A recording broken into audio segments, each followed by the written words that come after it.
Hello, everybody, and welcome back to another episode of Astrological Intentions. I am your host, Alex Reevy, along with the starry-eyed student herself, Sandy Reevy. That's trying to keep one eye closed is hard. Then today is our episode 103, and it is July 13th here in the sanctuary in Evanston. So let's go get right into it in the transits. Tuesday, July 14th, Sun opposing Jupiter retrograde. It's that day again. Wednesday, July 15th, Sun opposing Pluto retrograde. Who's obsessing?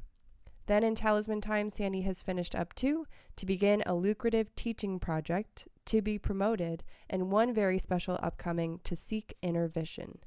Then on the horizon, we have lots of online events you won't want to miss. And Sandy's big announcement in our house, she's on the honor roll. So stay tuned for this episode of Astrological Intentions. Feel it falling off like clothing. Taste it rolling on your tongue. See the lights above you glowing. Breathe them deep into your lungs. It was always simple, not hidden hard, and the search ends here, where the night is totally clear, and your heart is fierce, and so you finally know you control where you go.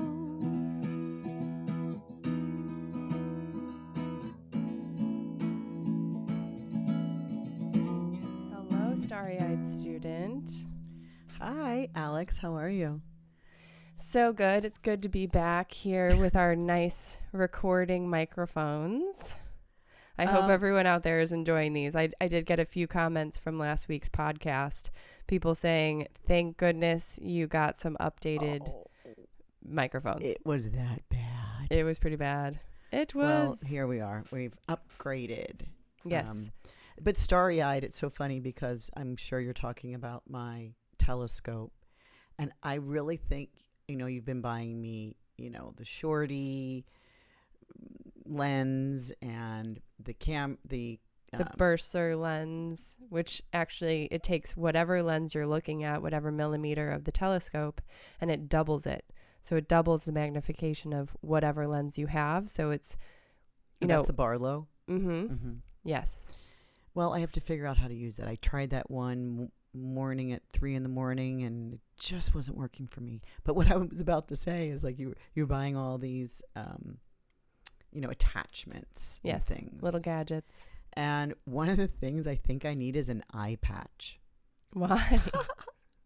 Because I have to keep one eye closed. And I don't know if that's good for my wrinkles.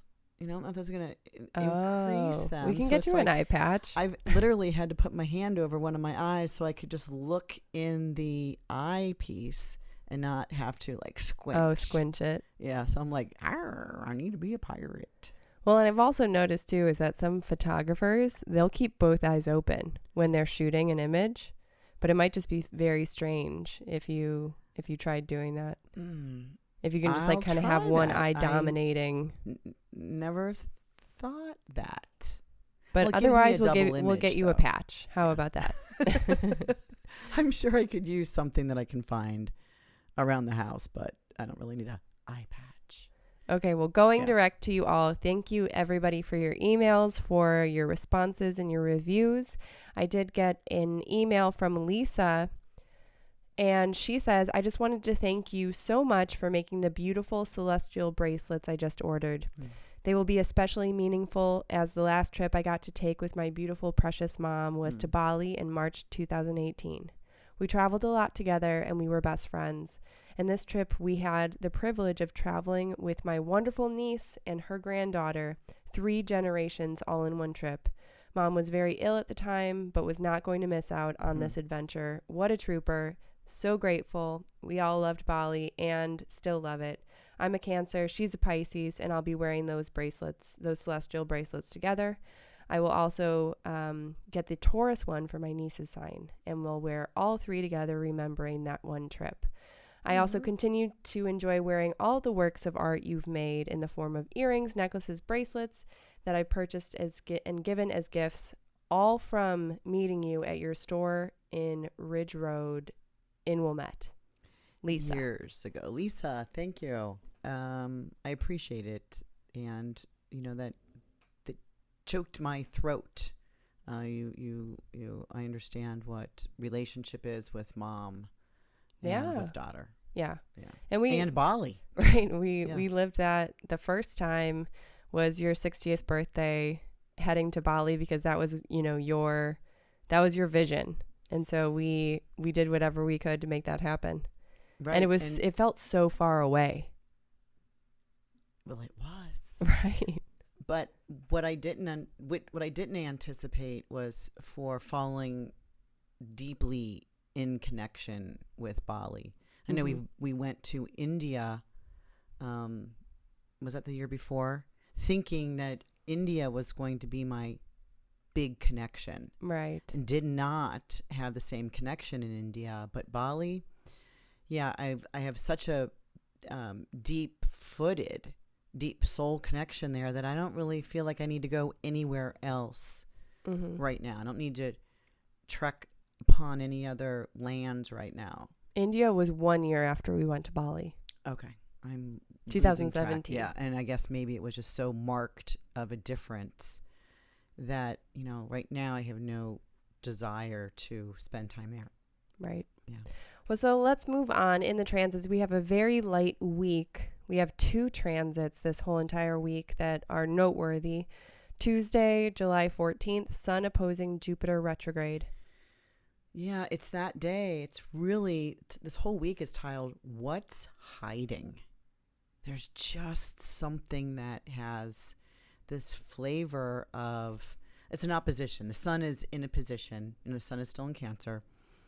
And the Jupiter, and, on Wednesday we have the Pluto. So the Jupiter-Pluto is moving so close together that the Sun's going to oppose them both, really, basically within like a 12-hour period. No, a 2-day period. But Jupiter's retrograde. We always know that a planet, these generational and outer planets have to be opposite the Sun in order for them to be retrograde. And so that Jupiter gets closer to the Sun, to the Earth. Any planet that's retrograde gets closer to us. So, this happens at 2:58 a.m. on Tuesday the 14th. And it happens once a year. It's when the Sun moves 180 degrees from Jupiter.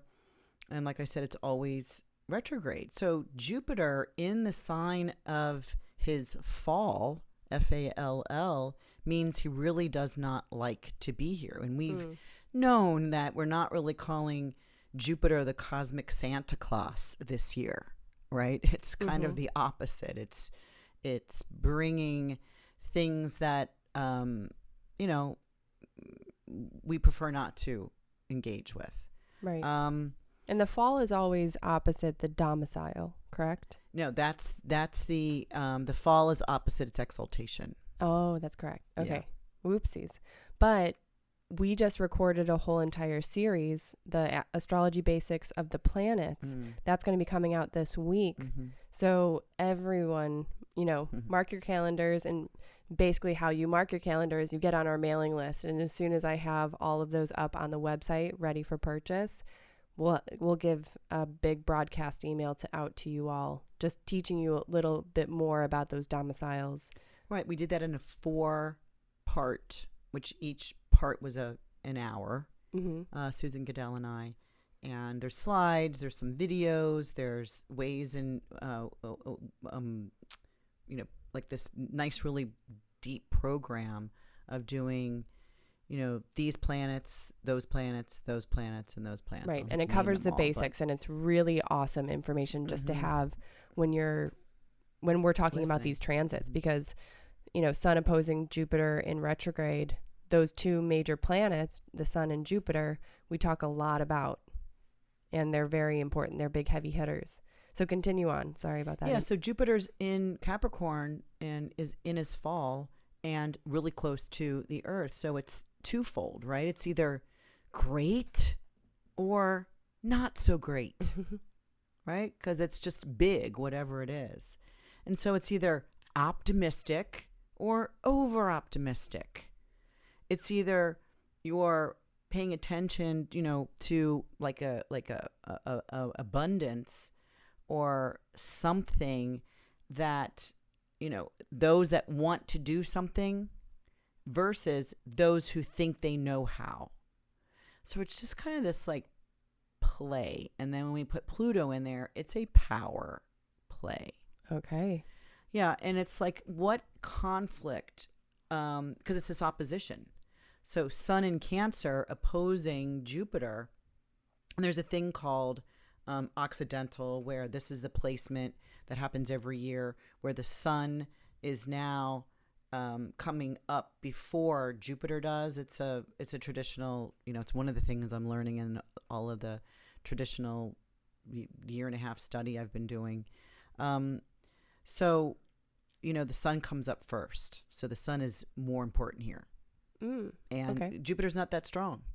In retrograde. Well, nor in its fall. Right? Okay. So, it's kind of this or that. And then we also are kind of transitioning too into Wednesday, July 15th, the next day, Sun is opposed Pluto retrograde. So that Jupiter and Pluto are right next door to each other, both in retrograde, both in Capricorn. And so tell us about this transit. Intense behavior, intense control, intensity. It's really, something about what is going on below the surface. Maybe we suspect covert operations. There's some sort of kind of scratching the chin, conspiracy theory. What important information do we not know yet? We don't have all of the information. And it's retrograde. These two planets that are opposing the Sun, they have to.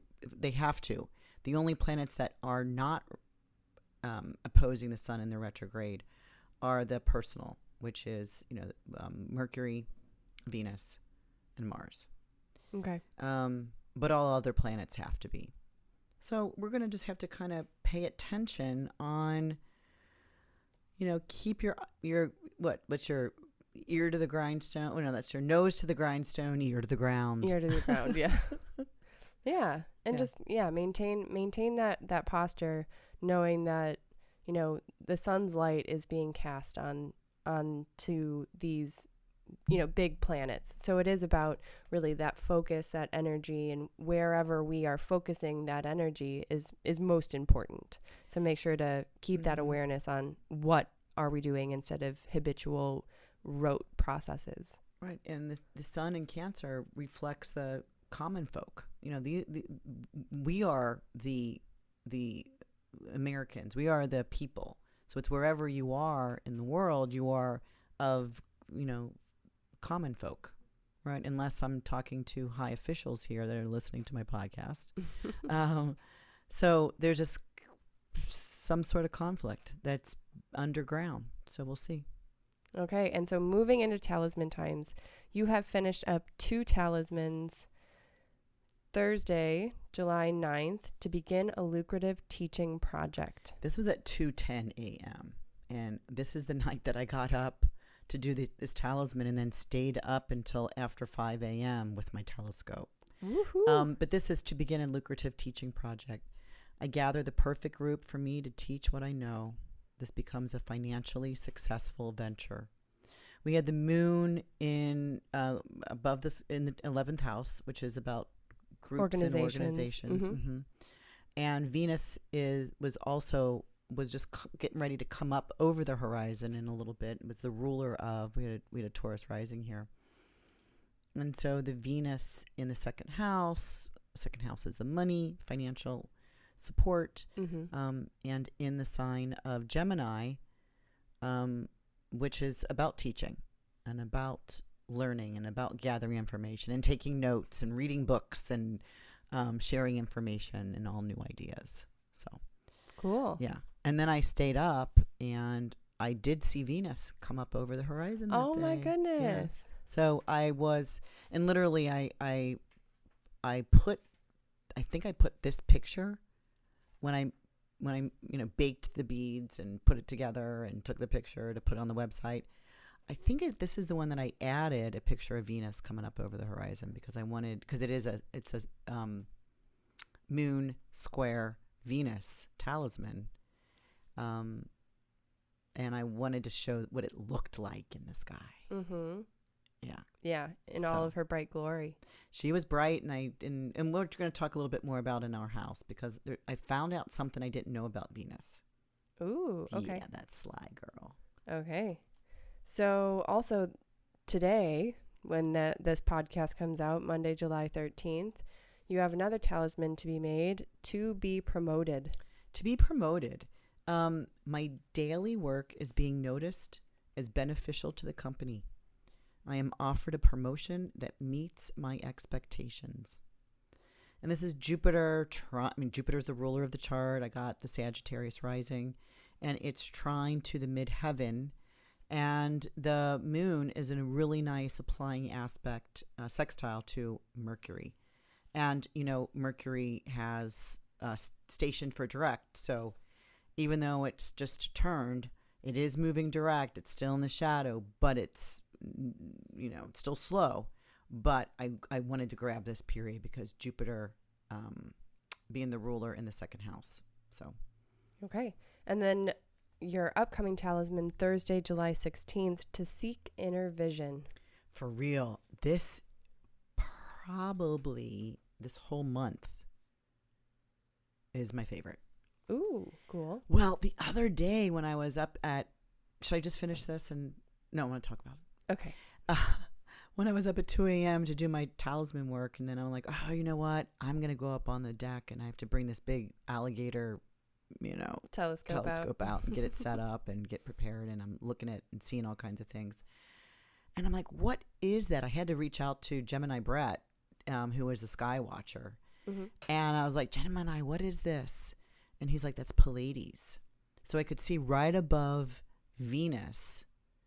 I could see right above the Pleiades, which is the 7 stars that are considered, the 7 sisters, the 7 daughters. And Alcyone is one of those stars inside the Pleiades. And so I was quite like, oh my God, I was taking pictures. So I'll maybe throw that up on my Insta. I don't think I put that on Instagram. By 5 a.m. I'm like, I'm going to bed. Going back to bed. But the moon on this day at 1:49 a.m. is when I have plans to make this talisman. The moon is conjoining. It's moving right inside the Pleiades, hitting this Alcyone. And it's to seek inner vision. My desire to seek inner knowledge is connecting now to my third eye. I have insight into this darker, unknown world. We are connected. And I'll be able to kind of see Venus in there because Venus is near, is it's in the constellation of Taurus in the sky, even though we know that Venus is in Gemini in the horoscope. Mm-hmm. But I have a really cute, I don't know if the word's cute, but interesting right. storyline to go with the Pleiades. And they did not sew. You know how, this sewing is like a kind of the needle myth. and thread? They didn't sew any clothing or, darn socks or whatever it is they do in the mythology because they were afraid that during this time that the thread would break and that they would be breaking the line of human race. How does that work? How does that work? Explain that to me, because the This thread. is just a myth. I mean, it's a myth. So the thread is the thread of life. The thread of life, the lifeline, the connection of how we get from here to there. And so they wouldn't be physically They would sewing. not physically be sewing, because should one of them break the thread, it could break the line of humanity and the line of life. Yes. Oh my gosh. Right? That's a lot of responsibility. So no sewing on July 16th at 2 o'clock in the morning. Okay. I don't know many of us who had made plans for that. However, you heard it here. Yeah, pretty interesting. Okay, so let's move on to the horizon. We have July 22nd coming up is our community check-in. This is a really wonderful time. It's a free event. It's online. If you register using the link in the description, I will be sending you a private Zoom link where you can join us and we can just all chat. We hear from everybody. We're there. We're present. We're engaged. We're listening. We're surveying the group to see, you know, the different types of changes we're ebbing and flowing in as a unit. And it's all really interesting. Yeah. And we were able to, with depending on the size group, because we've had large groups and small groups, and it's just the right people need to show up at the right time. And it's really interesting, and to get the support of people that you don't know. Some of these people are getting to know each other because they're the same people that will show up. Because we've been doing these community check-ins, and it's just a check-in. It's really, I might say something about astrology if I feel like it's important, but it's not teaching. It's free. It doesn't cost anything, and just to show up with your tea or your glass of wine and just say, hey, how's it going out there? You run a survey, which has been very interesting. Each time for the last 4 months, you've been running a survey, and then we compare. You know, what the survey has said in the past and what is it saying today. And there has been a marked shift. Completely. And that's very interesting for the peeps. Yes. Yeah. So, moving on, let's move over to July 25th. That's 3 days after our community check-in. We have the Chatting with the Stars astrology forecast. This is going to be for August dates, and it's all online. It's on Facebook Live. It is a free event where Sandy and Susan come together and give you dates and thoughts and talks. And, you know, since we've been in quarantine, that we've, instead of just doing 3 months in an hour, we've been doing it once a month and giving the 1 hour to the upcoming month. And everybody's loving it. Right. Yeah. So we can get a little bit more detailed. We can do a little overview. We can maybe talk about what occurred last month and, you know, what is the next step. Yes. And it's nicer. Movement. It's easier, kind of more baby steps, especially right now, is really important, because right now looking 3 months ahead is overwhelming because the way that the past months have been going. You know, are we ready to start projecting out that far? Maybe not. Probably not. Probably not. So, of course, click that link in the description. We would love to have you there. It's amazing, insightful information. And if you can't get there live, it will always be recorded and stored on our Facebook page. Then July 30th and 31st, I will give the mic over to you, Sandy, to talk a little bit about the Beth Davis online event. This is Beth Davis. I fell in love with her a couple years ago when we used to do live events, and I was one of the sponsors to her event. And she is Life Purpose Mastery, you know, and she's doing this event called Team on Purpose. And yes, it is for a variety of people. One of the specifics is if you're an entrepreneur, if you're a businessman or woman in any field, and you are trying to gather your team, you know, you're getting the right people on the right seat in the bus. But she uses your human design. Now, human design is not astrology. However, they do use your birth time. So she will be doing everyone's printout. You'll get it in as an email. And so you'll print it out and there'll be information, and she'll follow. It's a 2-day event. It's from Chicago time, 10:30 in the morning to about 7 p.m. That's Thursday and Friday. And just telling you a little bit about how you work with other people, how you engage with other people. And if you're not an entrepreneur, if you're not a business person, then it's still good information on how you can relate, how you can, work within your family or work within your friendships or work within your coworkers at work. Mm-hmm. It's really, she didn't run one last year, which I was disappointed about. But she's hired this really cool group of people that are doing that will be like hosting it virtual conferences. Ooh, wonderful. And I do want to say congratulations to our giveaway winners. We announced them last week. They each won a complimentary ticket, and they are very excited. They emailed me and were so excited that they won. It was a great giveaway. Yeah, and then, of course, you and I, Intention Beads, we will be there. We're one of the sponsors, so we'll do a little, we'll have a breakout room where I'll be able to talk to some people. We are the only sponsor. Ooh, that's cool. This time she's decided to have one sponsor, really specific, really focused. She herself is a personal intention bead wearer, along with a lot of the people that she takes through her year-long program. So, she and I are connected.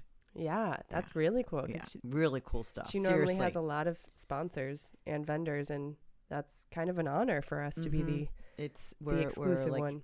Yeah, it's like really connection. We really are synchronistically simpatico with our work, right? With our, personally, yes, and with the work that we do and the guidance that you offer, and guiding one to live their best purpose.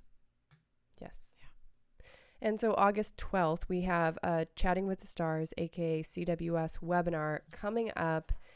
That is going to be planets in politics. So this is going to be, I shortened it because the original title was The Planetary Influence on Political Conventions. So I needed to really jazz it up a bit and call it Planets in Politics. So here, and I extracted a whole lot of information on this webinar that Sandy and Susan have planned, and it is not going to be overly politicized. This is just going to be talking about the political conventions coming up and what are the transits that are going to be coming in along those time frames, and seeing if it can bring us any insight to what's going to be happening throughout these, these debates. They're back-to-back weeks. So, Miss Sandy over here, me, is so like non-political that I'm more about, the spiritual self, and let the best human win, to support the care and love of the United States citizens. And so I'm not here Fingers or crossed. There, right? I'm not on this side or that side. I'm just like, let's get her done and let's have a win. A win for the United States. A win for the United States. Right, of course. And we're a democracy, so let's really get out there and vote so that it's your vote that tells this one person how you back them. Should that vote be the winning vote, then you're all in support. So it's a really interesting governmental it's, as a citizen, it's one of our benefits. It's kind of it's our privilege. It's our privilege. That's the word I was looking for.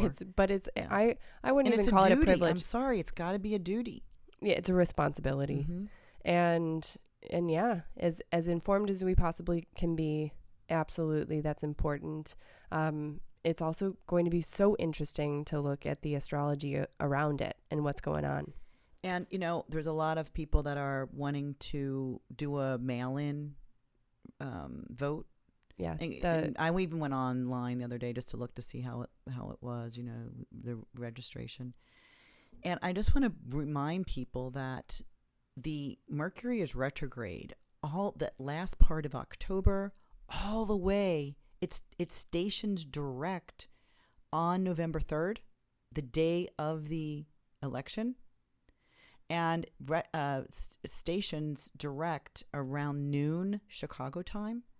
So if you're debating, should you do a mail-in vote or go to your district? Go to the district, but go after, go after your noontime Chicago, because Mercury retrograde that gets mailed earlier could get lost, go to the wrong address, the stamp peels off, something can occur with Mercury retrograde. It's thrown in a corner. It's something will happen, possibly. Go to, and even if you have to stand in line, know that you're standing up on 2 feet, knowing exactly what you're doing for the good of all of us. Mm-hmm. And so moving into our house, you first mentioned that you have some Venus news or something new that you learned about Venus when you were looking in your telescope. So let's start with that. And then I want to talk about your singing. Oh, no.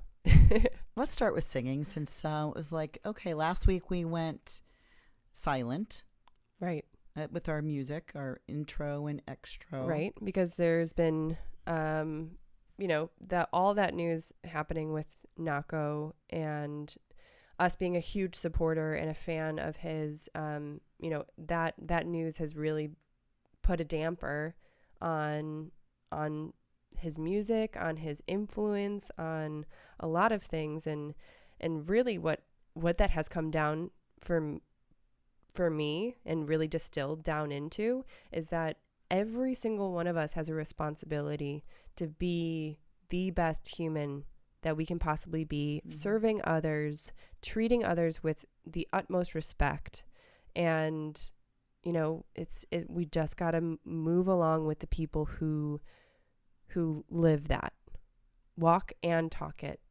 Which is why you're singing. And that's why I've been singing in this intro and outro of our episode. So I am going to be on the hunt for maybe a new song, but until we find that special song, this will be it. Well, I think, we're going to look at a different artist, and right.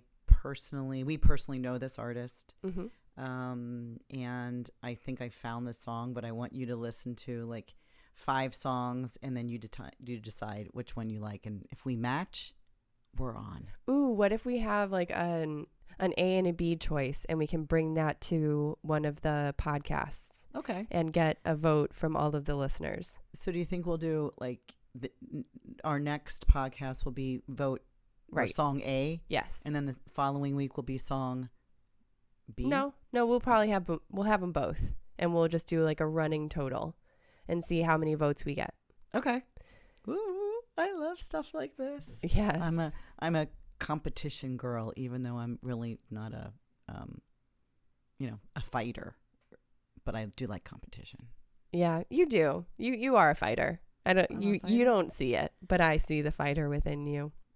And so also we had a big announcement for you, Mom, that you are on the honor roll already, and you've only had 1 class so far.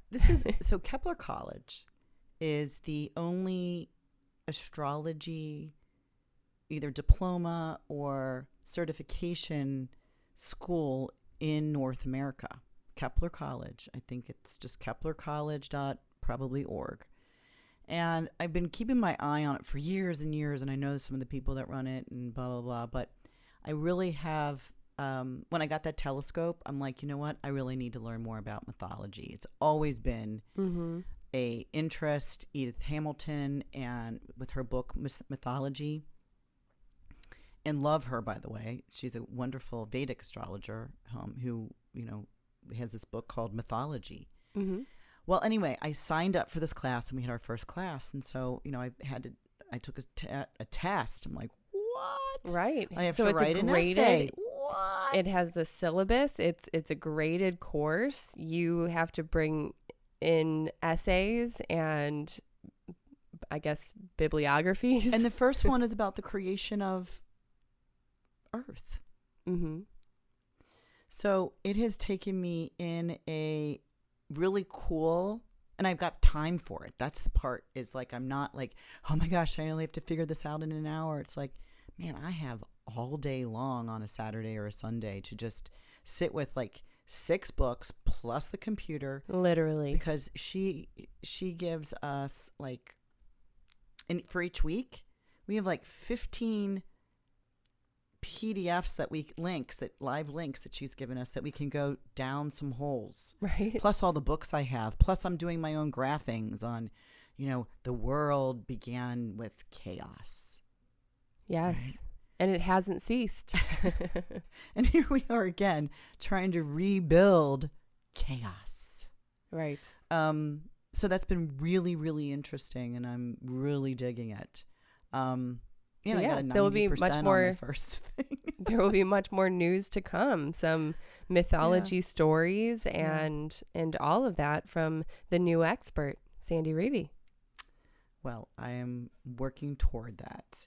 But, we mentioned at the very beginning, before we started talking about your singing, so I'm waiting for Jupiter to come up. But while Jupiter, because she's coming up before the sun, she's a morning star now, and she's been out of her retrograde for about 3 weeks, although she's still in her shadow, which means she's covering degrees in the zodiacal path that she's already trekked upon, right? So she doesn't, and I think she goes on July 28th, so that'll be in a couple weeks. We'll talk about that. But so I'm waiting for her to come up, and like, oh my gosh, you can see her with the naked eye. She's very bright. So now I get my telescope, get her all set up, and I'm like, it looks like the moon. What is my problem? And that's where my eye patch would have helped. I was like, I'm like looking in the telescope, and I see a crescent. I'm like, well, I know that's not the moon, because the moon's way bigger, and the moon's right there. Right. Right, and right behind me. Just saw it. Right. Yeah. I'm like, why is my lens wrong? I'm changing lenses. I'm like, what the hell? So I had to go over on my computer, sitting up on the deck, and said, why is Venus a crescent shape? And here, Venus has cycles. And she's in a crescent shape right now. So I'll have to do more digging, because by, 5 o'clock in the morning, I'm like, I didn't need a pirate patch, because my one eye was already like closed. And so I went to sleep, but I so follow me on Instagram, which is Intention Beads, right? Yes. And because when I'm up there, I'll post.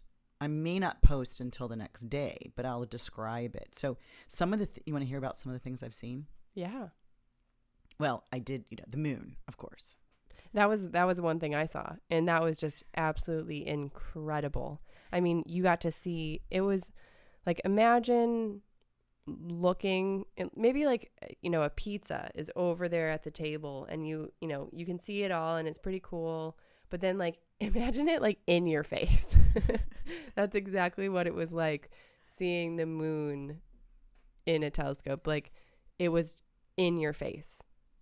Yeah, and then when it's full, and of course now it's, losing light, and to see the, just like light on this side and then nothing on that side. Mm-hmm. So that's been really cool. But I for sure seen the moon. I did watch it during the lunar eclipse. I had all set up for that.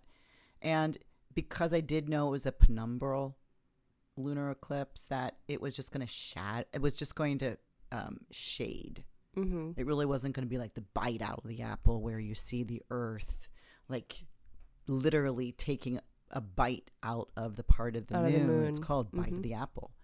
It wasn't that. So all it did was just kind of like change the degree of the it's like when you go to get your teeth, and then they need to put a lightened or brightened, and it's just like one little shade scad off the match, right? And so I did that, and then I was able to see, follow the Jupiter. Oh my God. And then I saw 3 of the 4 moons. Jupiter has 4 moons, and the one was behind. So when I do get the telescope out, which is about once every 3 nights, depends on, clouds. Mm-hmm. But I've been watching the 3 moons that I can see. Those moons are moving. So they used to be 2 on this side and 1 on that side. And now there's 2 on this side and one's really close to the Jupiter. And it was like, oh my God, that is I so heard cool. about them. That is so cool. Then I can see I actually Pluto. did for I think it was my 4th grade. 4th grade? 4th grade. And I think we only had 9 students in my class anyway. I remember those days. So we all took a planet. And I picked Jupiter. Mm. And I kind of remember that it had 4 moons, and it was the names of the sons of Jupiter or Zeus. Actually, if we're talking about what's going on up in the sky, can I share a myth that Yeah, of course. Several I've been writing today. Yeah. So Alcyone, which is one of the stars in the Pleiades. And this is the one that you're also using with the Talisman. Right. That's coming up. Yeah. Right. And so the moon is moving with Alcyone, which is in the Pleiades. All right. So the Alcyone is a wife of a king, and his name is Celix, or Ceyx, Ceyx. Mm-hmm. And they're married, and they love each other so much that they were always together until he wished to visit the oracle, which was across the sea. So Alcyone begged to go along with him should he really desire to make that dangerous journey.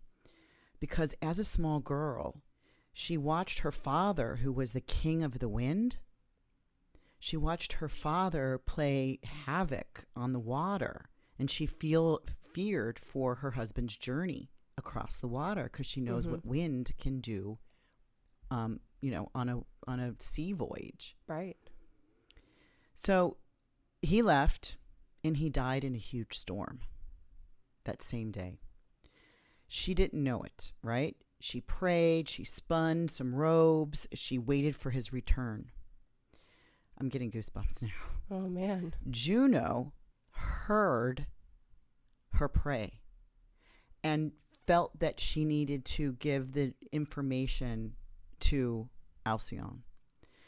So she summoned the messenger to go to the god of sleep to send a dream to Alcyone about the truth. About her husband? About her husband. Mm. So the god's son flew to Alcyone while she was sleeping and morphed into her husband to tell his wife that he was dead, but that he died speaking her name. I know. So she wanted to die too, to be with him. So she went out to the sea edge where she waved goodbye to him just, weeks earlier, when she spotted a driftwood floating toward her on the seashore. Mm-hmm. And as it got closer and closer, it was her husband. Oh. And she leapt into the water, but instead she grew feathers and became a bird. And so did her husband. And they are put into the heavens to be together forever. Don't you want to cry? Yeah. And this is the Fisher King bird. Okay. The Fisher King bird. So for every year for 7 days, this is a thing. Mm-hmm. It was one of my holes I had to go through. It's one of your rabbit holes. The wind stops, so she can lay her eggs safely and have no upsetting of the nest and her eggs. And these days are called Alcyone days. Wow. Halcyon. And is it just everywhere in the world, or is this? It happens during, I want to say, during this winter time. Yeah, sometime in the winter. but like probably in near Greece or somewhere over there. But it's a thing. Wow. So that she can lay these eggs safely and they can hatch. So her father, right, the king of wind, calms everything so that the bird's descendants, right, continue to. That is so cool. Right. And that reminds me a little bit of the mythology, the Egyptian mythology of Isis, where she, found her dead husband and was able to resurrect him by wrapping her big wings around him. So that's, kind of the bird, so very interesting how it. So stay tuned. So I'm going to be doing, I love storyline, right? And these have to do with, love and devotion. Right. Yeah. Well, thank you for sharing that myth with us. I think it's going to be really interesting for those to keep coming as you learn them in your class. So, yes, of course, thank you everybody for tuning in to this episode of Astrological Intentions. We love you. We're with you. Of course, email me info@intentionbeads.com if you have any questions or comments. I'd love to share them here on the podcast. And go to iTunes and give us one of those 5-star reviews because we love to share them here. So until next time, we'll see you soon. Love, love. Feel it falling off like clothing. Taste it rolling on your tongue. See the lights above you glowing. Breathe them deep into your lungs. It was always simple, not hidden hard, and the search ends here, where the night is totally clear, and your heart is free.